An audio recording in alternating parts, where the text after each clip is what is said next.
Order! Order! You are an incorrigible delinquent at times. Behave yourself, man!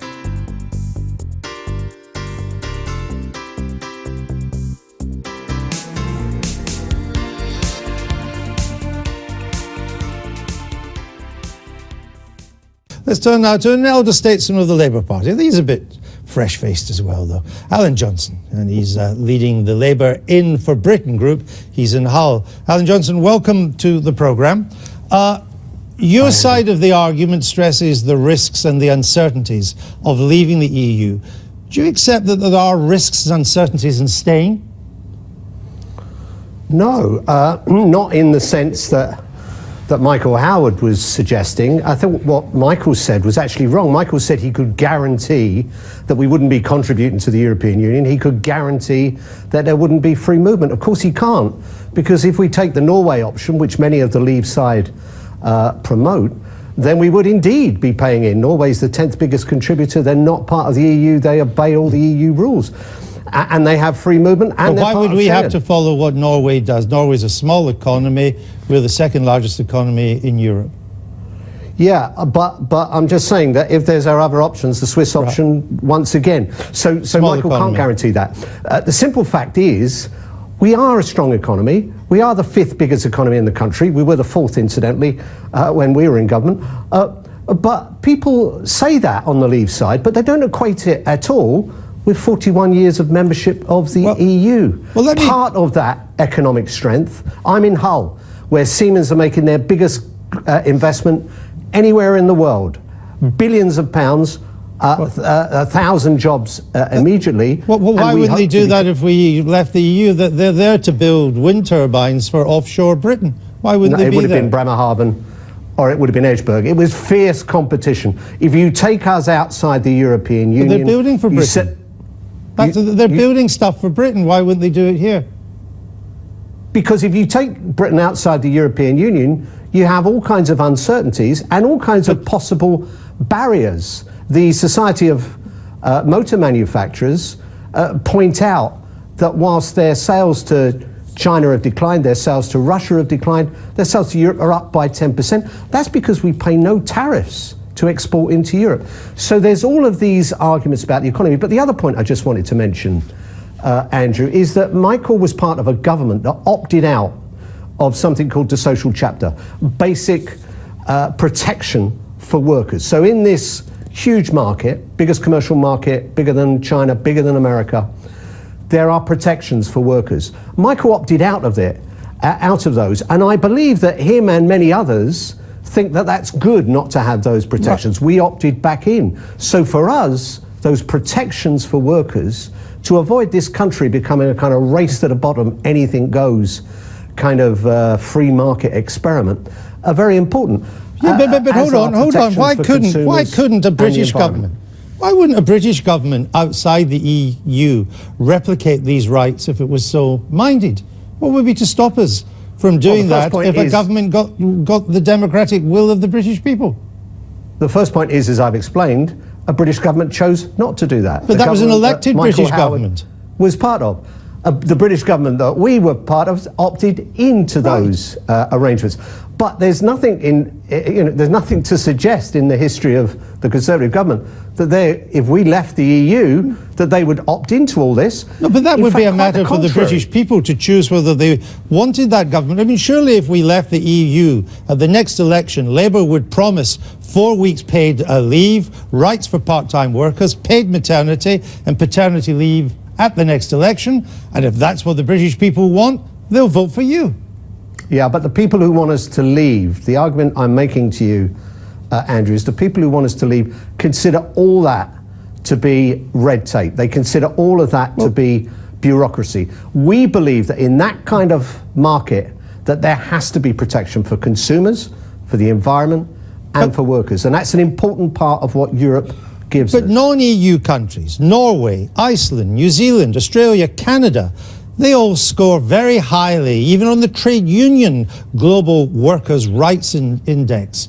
Why wouldn't an independent UK, if voters were so minded to do so? And by the way, I don't see any mainstream politician saying that they would want to take away 4 weeks paid leave. But why wouldn't we choose to have that outside the EU? Why does it need Europe to do it? It's a very good question. It's a very good question. In this country alone, it's a political consensus in countries like Norway and Sweden that there should be decent basic rights for workers. In this country, it's an election issue. UKIP were arguing in 2010 why shouldn't it be an that they election should issue? remove maternity leave and paternity leave. Isn't there a chance for you to win an election? Yeah, but no.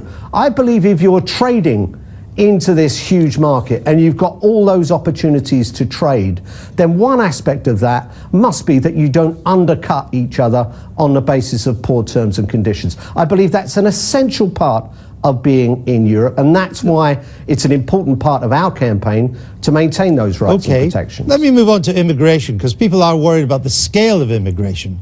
Is there anything in David Cameron's settlement that will make a material difference to immigration from the EU? Yes, there is actually, and it's very under-recognised, but the 2 points that were negotiated by Theresa May that were not kind of in the package that we saw in the Tusk exchange were very important. First of all, to tackle sham marriages, but secondly, to say that people coming into this country who we suspect may be engaged in the future in activities that we would find that would be criminal or perhaps terrorism, that we can stop them coming in. That's very important. At the moment, it's based on what we know about these people. Well, sham marriages, not what we predict sham could happen. marriages refer largely to the subcontinent. It's very little to do with Europe, because if the Andrew, European citizens, you asked they me can for move. two things that I thought would Yeah, but I improve don't it. understand think what they would. difference it would make to the numbers. Net EU migration is now about 175,000 a year coming to this country. That will continue at that level if we stay in, won't it? There's nothing we can, we should be honest, there's nothing we can do about that. It may be a good Absolutely thing, honest. it may be a bad thing, but there's nothing we can do about net EU migration at that level. No, Correct? absolutely. I've said it before. That wasn't my package. That was David Cameron's package. And I think it's important in terms of fairness and people making contributions before they take working tax credits, for instance. But I never thought that this was a draw for people to come to Europe. There are issues we can do that will stop exploitation, which I think is people's major worry, and we don't need the rest of Europe to do that. There's many things we can do alone. And I think David Cameron was absolutely right. You're right, Andrew, about free movement within the European Union. But people are also worried about movement coming in from outside the European Union. And outside the European Union ourselves, I think we'd be weaker, not just because we lose the protection of the Dublin Accord. We're outside Schengen, so you need a visa to come in, but because our most vulnerable point is Calais to Dover. And that incredible operation of our border force moving to Calais, the mayor of Calais comes over once every couple of months and says, take your border back, which ironically is But that's Nigel a bilateral arrangement between France. That's a bilateral arrangement. That's between France and Britain. It's nothing to do with the European Union. Here's the point. Here's the point, and I think the point that Michael missed as well. If we wrench ourselves away from the European Union after 41 years of membership, does anyone think there's going to be huge goodwill out there? Well, here's another point. Mr. Johnson, about French politics. The French presidential right-wing campaigns, who may well win next year in France, are saying they're going to get rid of it even if we stay in the European Union. Well, there you are. So what's the point? But it's nothing to do with the EU.